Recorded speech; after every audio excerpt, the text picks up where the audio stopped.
அன்பான இறைமக்களே, இன்று Bible reading பிளானின் 28ஆம் நாள். இன்று நாம் வாசித்து அறிய இருக்கிற விவிலிய பகுதி லேவியர் அதிகாரம் 17 முதல் 20 வரை.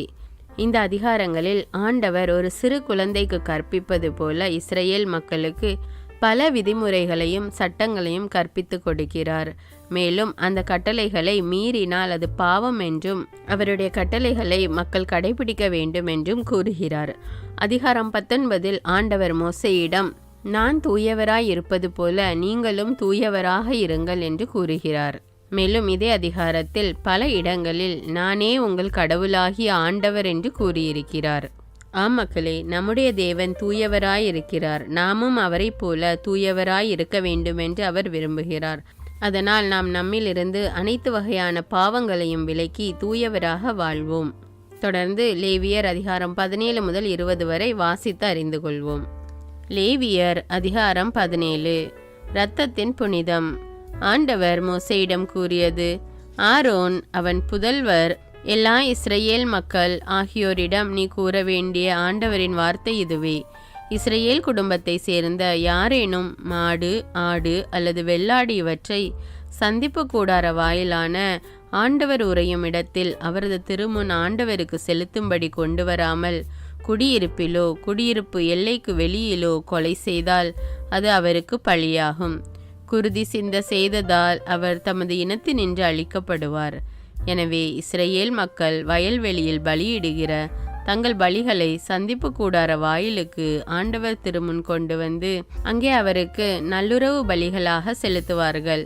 அங்கு குரு அந்த இரத்தத்தை சந்திப்பு கூடார வாயிலில் இருக்கும் ஆண்டவரின் பலிபீடத்தின் மேல் தெளித்து கொழுப்பை ஆண்டவருக்கு உகந்த நறுமணமாக எரிப்பார். அவர்கள் கள்ளத்தனமாய் பின்பற்றி வந்த பேய்களுக்கு இனி தங்கள் பலிகளை செலுத்தக்கூடாது. இது அவர்களுக்கு என்றுமுள்ள நியமமாகும். எனவே நீ அவர்களிடம் கூற வேண்டியது, இஸ்ரேல் வீட்டாரிலோ அவர்களோடு தங்கும் அந்நியர்களிலோ யாரேனும் எரிபலி செலுத்தினால் அதை சந்திப்பு கூடார வாயிலில் ஆண்டவருக்கு செலுத்தும்படி கொண்டு வராவிடில் அவர் அவரது இனத்தவருள் இராமல் அழிக்கப்படுவார்.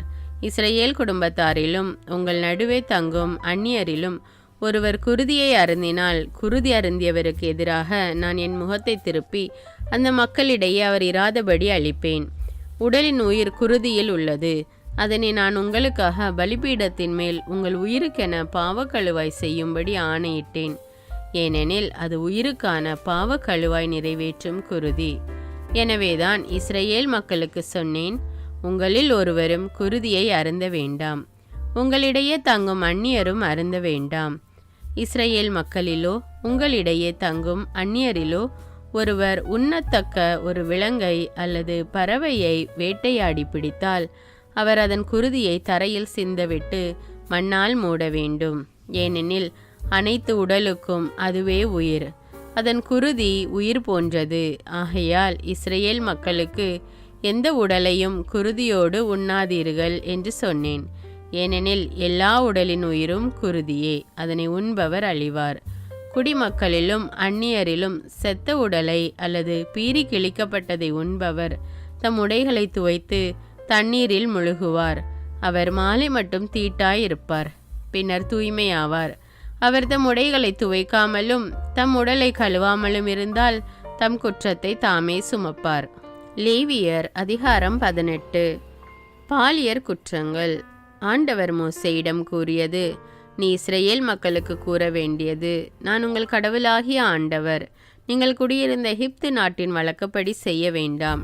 நான் உங்களை அழைத்து செல்லும் கானான் நாட்டில் வழக்கப்படியும் செய்ய வேண்டாம். அவர்கள் முறைமையும் வேண்டாம். நியமங்களை ஏற்று என் ஆணைகளுக்கு பணிந்து நடங்கள். நானே உங்கள் கடவுளாகிய ஆண்டவர். எனவே என் நியமங்களையும் ஆணைகளையும் கடைபிடிக்க வேண்டும். அவற்றிற்கேற்ப செயல்படுவோர் அவற்றால் வாழ்வு பெறுவார். நானே ஆண்டவர். உங்களுள் எவரும் தமக்கு இரத்த உறவாயிருக்கும் எந்த பெண்ணோடும் உடலுறவு கொள்ள வேண்டாம். நானே ஆண்டவர். தந்தையின் வெற்றுடம்பாகிய உன் தாயின் வெற்றுடம்பை பாராதே, ஏனெனில் அவள் உன் தாய். உன் தாயை வெற்றுடம்பாக்காதே. தாயின் மற்ற மனைவியரை வெற்றுடம்பாக்காதே, ஏனெனில் அவர்கள் உன் தந்தையின் உடலாவர். தந்தைக்கோ தாய்க்கோ வீட்டிலோ வெளியிலோ பிறந்த மகளான உன் சகோதரியை வெற்றுடம்பாக்காதே. உன் மகனின் மகளையோ உன் மகளின் மகளையோ வெற்றுடம்பாக்காதே, ஏனெனில் அவர்கள் உன் வெற்றுடம்பு ஆவர். உன் தந்தைக்கு அவனுடைய மனைவியிடம் பிறந்த மகளை வெற்றுடம்பாக்காதே, ஏனெனில் அவள் உனக்கு சகோதரி. தந்தையின் சகோதரியை வெற்றுடம்பாக்காதே, ஏனெனில் அவள் உன் தந்தையின் உடல். தாயின் சகோதரியை வெற்றுடம்பாக்காதே, ஏனெனில் அவள் உன் தாயின் உடல். தந்தையின் சகோதரனை வெற்றுடம்பாக்காதே, அவன் மனைவியோடு உடலுறவு கொள்ள வேண்டாம், ஏனெனில் அவள் உன் சிற்றன்னை. மருமகளை வெற்றுடம்பாக்காதே, ஏனெனில் அவள் உன் மகனின் மனைவி, அவளை வெற்றுடம்பாக்காதே. சகோதரனின் மனைவியை வெற்றுடம்பாக்காதே, ஏனெனில் அவள் உன் சகோதரனின் வெற்றுடம்பு. ஒரு பெண்ணையும் அவள் மகளையும் வெற்றுடம்பாக்காதே. அவள் மகனின் மகளையோ அவள் மகளின் மகளையோ மனம் புரியாதே. இவர்கள் அவளின் நெருங்கிய இரத்த உறவினர். அது முறைகேடு. மனைவி உயிருடன் இருக்க அவளுக்கு சக கிளத்தியாக அவள் சகோதரியை மனம் புரிந்து உடலுறவு கொள்ளாதே. மனைவி மாதவிலக்கில் இருக்கும்போது அவளை வெற்றுடம்பாக்காதே. உனக்கு அடுத்திருப்பவனின் மனைவியுடன் இன்ப கலவி கொண்டு உன்னை தீட்டாக்கி கொள்ளாதே. உன் பிள்ளைகளுள் யாரையேனும் மோலேக்கிற்கு எரிபலியாக்கி உன் கடவுளின் திருப்பெயரை இழிவுபடுத்தாதே. நானே ஆண்டவர். பெண்ணுடன் பாலுறவு கொள்வது போல் ஆணோடு கொள்ளாதே, அது அருவருப்பு. எந்த விலங்கோடும் பாலுறவு கொண்டு உன்னை தீட்டாக்கி கொள்ளாதே. எந்த பெண்ணும் விலங்கோடு பாலுறவு கொள்ள வேண்டாம், அது முறைகேடான அருவருப்பு. இவற்றில் ஒன்றினாலும் உங்களை தீட்டாக்கி கொள்ள வேண்டாம், ஏனெனில் நான் உங்களுக்கு முன்பாக துரத்திவிட்ட வேற்றினத்தவர். இவற்றால் தீட்டானதால் நாடே தீட்டாகிவிட்டது. இவ்வாறு நாடு தீட்டுப்பட்டதால் நான் அதன் குற்றங்களுக்காக தண்டனை வழங்கினேன். நாடும் அவர்களை வெளியே கக்கியது. நீங்கள் என் கட்டளைகளையும் நியமனங்களையும் கடைபிடியுங்கள். குடிமக்களாயினும் உங்களோடு தங்கும் அந்நியராயினும் இந்த அருவருப்புகளில் ஒன்றையும் செய்ய வேண்டாம், ஏனெனில் இந்த அருவருப்பானவற்றை உங்கள் முன் அந்த நாடுகளில் இருந்தவர்கள் செய்ததனால் நாடு தீட்டாயிற்று. உங்களுக்கு முன் இருந்தோரை நாடு வெளியே கக்கிவிட்டது போல நீங்கள் தீட்டாக்கினால் கக்கப்படுவீர்கள். ஏனெனில் யாராவது இவ்வகை அருவருப்புகளில் எதையேனும் செய்தால் அவன் தன் இனத்தில் இராதபடி அழிந்து போவான். எனவே உங்கள் முன்னோர் இத்தகைய அருவருப்புகளை செய்தது போல நீங்களும் செய்து அவற்றால் தீட்டுப்படாதபடி என் கட்டளைகளை கடைபிடியுங்கள். நானே உங்கள் கடவுளாகிய ஆண்டவர். லேவியர் அதிகாரம் 19. தூய்மை, நீதி ஆகியவை பற்றிய சட்டங்கள்.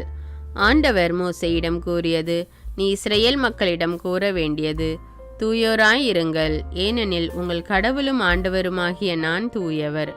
நீங்கள் ஒவ்வொருவரும் உங்கள் தாய் தந்தைக்கு அஞ்சுங்கள், என் ஓய்வு நாளை கடைபிடியுங்கள். நானே உங்கள் கடவுளாகிய ஆண்டவர். சிலைகள் பக்கம் திரும்ப வேண்டாம், உங்களுக்கென தெய்வ படிமங்களை வார்த்து கொள்ள வேண்டாம். நானே உங்கள் கடவுளாகிய ஆண்டவர். ஆண்டவருக்கு நல்லுறவு பலி செலுத்தினால் அதை மனமுவந்து செய்யுங்கள். நீங்கள் பலி செலுத்தும் நாளன்றும் மறுநாளும் உண்டு 3ஆம் நாள் எஞ்சியதை சுட்டெறியுங்கள். 3ஆம் நாளில் எஞ்சியதை உண்டால் அது திகட்டும், விருப்பமாயிராது. அவ்வாறு உண்போர் தம் பழியை தாமே சுமப்பர், ஏனெனில் அவர்கள் ஆண்டவரின் பார்வையில் தூய்மையானதை இழிவுக்குள்ளாக்கினர். அந்த மனிதர் அவர்கள் இனத்தில் இராதபடி அழிக்கப்படுவர்.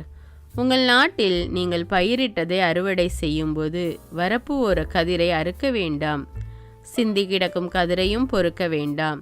திராட்சை தோட்டத்தில் பின்னறுப்பு வேண்டாம், சிந்தி கிடக்கும் பழங்களை பொறுக்க வேண்டாம்.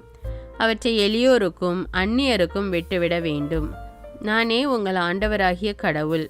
களவு செய்யாமலும் பொய் சொல்லாமலும் ஒருவரை ஒருவர் வஞ்சியாமலும் என் பெயரால் பொய் ஆணையிட்டு உங்கள் கடவுளின் பெயருக்கு இழுக்கு ஏற்படுத்தாமலும் இருங்கள். நான் ஆண்டவர். அடுத்திருப்பவரை ஒடுக்கவோ அவருக்குரியதை கொள்ளையிடவோ வேண்டாம். வேலையாளின் கூலி விடியும் வரை உன்னிடம் இருத்தலாகாது. காது கேளாதோரை சபிக்காதே, பார்வையற்றோரை இடர செய்யாதே. உன் கடவுளுக்கு அஞ்சி நட. நான் ஆண்டவர். தீர்ப்பிடுகையில் அநீதி இழைக்காதே. சிறியோர் பெரியோர் என முகம் பாராது உனக்கு அடுத்து வாழ்வோருக்கு நேர்மையுடன் நீதி வழங்கு. உன் இனத்தாருக்குள் புறங்கூறி திரியாதே. உனக்கு அடுத்து வாழ்பவரின் குருதி பழிக்கு காரணமாகாதே. நான் ஆண்டவர். உன் சகோதரரை உன் உள்ளத்தில் பகைக்காதே. உனக்கு அடுத்தவர் பாவம் செய்யாதபடி அவரை கடிந்துகொள். பழிக்கு பழி என உன் இனத்தார் மேல் காழ்ப்பு கொள்ளாதே. உன் மீது நீ அன்பு கூறுவது போல் உனக்கு அடுத்திருப்பவர் மீதும் அன்பு கூறுவாயாக. நான் ஆண்டவர். என் கட்டளைகளை கடைபிடி. உன் கால்நடைகளை வேறு வகை விலங்கோடு பொழிய விடாதே. உன் வயலில் இருவகை தானியங்களை ஒரே நேரத்தில் விதைக்காதே. இருவகை நூலுள்ள உடை அணியாதே. ஒருவனுக்கு மன ஒப்பந்தமான ஆனால் பிணை கொடுத்து விடுவிக்கப்படாத அடிமை பெண்ணோடு வேறொருவன் உடலுறவு கொண்டால் அவர்கள் தண்டிக்கப்பட வேண்டும், கொல்லப்பட வேண்டும். அவள் தன் உரிமை பெற்றவள் அல்ல. அவன் தன் குற்றப்பழி நீக்கும் வழியாக ஆட்டுக்கடாய் ஒன்றை ஆண்டவருக்கு சந்திப்பு கூடார வாயிலுக்குள் கொண்டு வர வேண்டும். அதனால் அவன் செய்த குற்றத்திற்காக ஆண்டவர் திருமுன் குரு கரை நீக்கம் செய்வார். அப்போது அவன் செய்த பாவம் மன்னிக்கப்படும். நீங்கள் இந்நாட்டில் எவ்வித கனிமரங்களை நட்டாலும் அவற்றின் கனி துண்டிக்கப்பட வேண்டும். அதாவது 3 ஆண்டு உண்ணப்படாமல் விலக்கப்பட்டிருக்கும் 4ஆம் ஆண்டு அவற்றின் கனி முழுவதும் ஆண்டவருக்கு படைக்கப்பட்டு தூய்மையாகும். 5ஆம் ஆண்டில் அவற்றின் கனியை உண்ணலாம். அது முதல் அவை உங்களுக்கு பலன் அளித்து வரும். நான் உங்கள் கடவுளாகிய ஆண்டவர். எந்த இறைச்சியையும் குருதியோடு உண்ண வேண்டாம். குறிப்பார்க்க வேண்டாம். நாள் பார்க்க வேண்டாம். தலைமுடியை திருத்தி கொள்ள வேண்டாம். தாடியின் ஓரங்களை சிரைக்க வேண்டாம். செத்தவனுக்காக உடலை கீறி கொள்ள வேண்டாம். பச்சை குத்தி கொள்ளவும் வேண்டாம். நானே ஆண்டவர். நாட்டில் விபச்சாரம் வளர்ந்து ஒழுக்கக்கேடு பெருகாதபடி உன் மகளை இழிவுபடுத்தி வேசித்தனம் பண்ண அனுமதியாதே. ஓய்வு நாள்களை கடைபிடித்து என் தூயகத்தை குறித்து அச்சம் கொள்ளுங்கள். நானே ஆண்டவர். பில்லி சூனியம் பார்க்க வேண்டாம். குறிகாரரை அணுக வேண்டாம். அவர்களை தேடி அவர்களால் தீட்டாக வேண்டாம். நானே உங்கள் கடவுளாகிய ஆண்டவர். நரை திரண்டவருக்கு முன் எழுந்து நெல். முதிர்ந்தவர் முகத்தை மதித்து நட. உன் கடவுளுக்கு அஞ்சி வாழ். நானே ஆண்டவர்.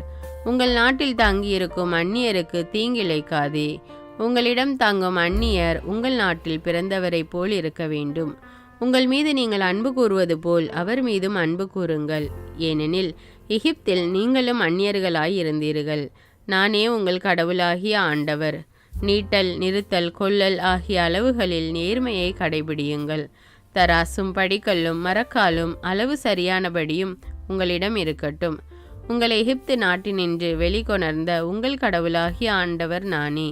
நீங்கள் என் எல்லா நியமங்களையும் கட்டளைகளையும் கடைபிடித்து ஒழுகுங்கள். நானே ஆண்டவர். லேவியர் அதிகாரம் 20. கீழ்ப்படியாமைக்கான தண்டனைகள். ஆண்டவர் மோசேயிடம் கூறியது: இஸ்ரேல் புதல்வரிலோ இஸ்ரேலில் தங்கும் அந்நியரிலோ யாரேனும் தன் வழிமரபில் ஒரு பிள்ளையை மொலேக்குக்கு கொடுத்தால் நாட்டு மக்கள் அவனை கல்லால் எறிந்து கொள்ள வேண்டும். அவனை எதிர்த்து நான் என் முகத்தை திருப்பிக் கொள்வேன். எனது தூயகத்தை தீட்டுப்படுத்தி திருப்பெயரை மாசுபடுத்தி தன் வழிமரபில் ஒரு பிள்ளையை மொலேக்கிற்கு கொடுத்ததால் அவனை அவன் இனத்தில் இராதபடி அழிப்பேன். தனி வழிமரபில் ஒரு பிள்ளையை மொலேக்குக்கு கொடுத்தும் நாட்டு மக்கள் அவனை கொலை செய்யாது விட்டுவிட அவன் தலைமறைவாயிருந்தால் நான் அவனையும் அவன் குடும்பத்தையும் எதிர்த்து என் முகத்தை திருப்பிக் கொள்வேன். மொலேக்கின் ஒழுக்கக்கேட்டில் ஈடுபட்ட அவனையும் அவனை பின்பற்றிய யாவரையும் அவர்கள் இனத்தில் இராதபடி அழிப்பேன். குறி சொல்வோரையும் மை போடுவோரையும் பின்பற்றி வழி தவறியோரை எதிர்த்து என் முகத்தை திருப்பிக் கொண்டு அவர்களை அவர்கள் இனத்தில் இராதபடி அழிப்பேன். எனவே நீங்கள் உங்களை புனிதப்படுத்தி தூயவர் ஆகுங்கள், ஏனெனில் நான் உங்கள் கடவுள். என் கட்டளைகளை கைக்கொண்டு அவற்றின்படி நடங்கள். நானே உங்களை தூய்மைப்படுத்தும் ஆண்டவர். தம் தந்தையையும் தாயையும் சபிக்கும் எவரும் கொலை செய்யப்பட வேண்டும். தம் தந்தையையும் தாயையும் சபிப்பவரின் குருதிப்பழி அவர் மேலேயே இருக்கும். அடுத்திருப்பவன் மனைவியோடு உடலுறவு கொள்பவனும் அந்த பெண்ணும் கொலை செய்யப்பட வேண்டும். தன் தந்தையின் மனைவியோடு உடலுறவு கொள்பவன் தன் தந்தையை வெற்றுடம்பாக்கினான். எனவே இருவரும் கொலை செய்யப்படுவர். அவர்களின் குருதிப்பழி அவர்கள் மேலேயே இருக்கும். ஒருவன் தன் மருமகளோடு உடலுறவு கொண்டு முறைகேடாக நடந்து கொண்டால் இருவரும் கொல்லப்படுவர். அவர்களது குருதிப்பழி அவர்கள் மேலேயே இருக்கும். பெண்ணோடு உடலுறவு கொள்வது போன்று ஆணோடும் உடலுறவு கொண்டால் அவ்வாறு செய்வது அருவருப்பு. இருவரும் கொல்லப்பட வேண்டும். இருவரின் குருதிப்பழியும் அவர்கள் மேலேயே இருக்கும். ஒருவன் ஒரு பெண்ணையும் அவள் தாயையும் மணம் செய்தால் அது பெருந்தவறு. அவனையும் அவர்களையும் நெருப்பில் சுட்டெரிக்க வேண்டும். விலங்கோடு ஒருவன் புணர்ந்தால் அவன் கொல்லப்பட வேண்டும், அந்த விலங்கையும் கொல்ல வேண்டும். ஒரு பெண் ஏதேனும் ஒரு விலங்கோடு புணர்ந்தால் அந்த பெண்ணையும் விலங்கையும் கொல்ல வேண்டும். அத்தகைய எந்த உயிரும் சாக வேண்டும். அவற்றின் குருதி பழி அவற்றின் மேலேயே இருக்கும்.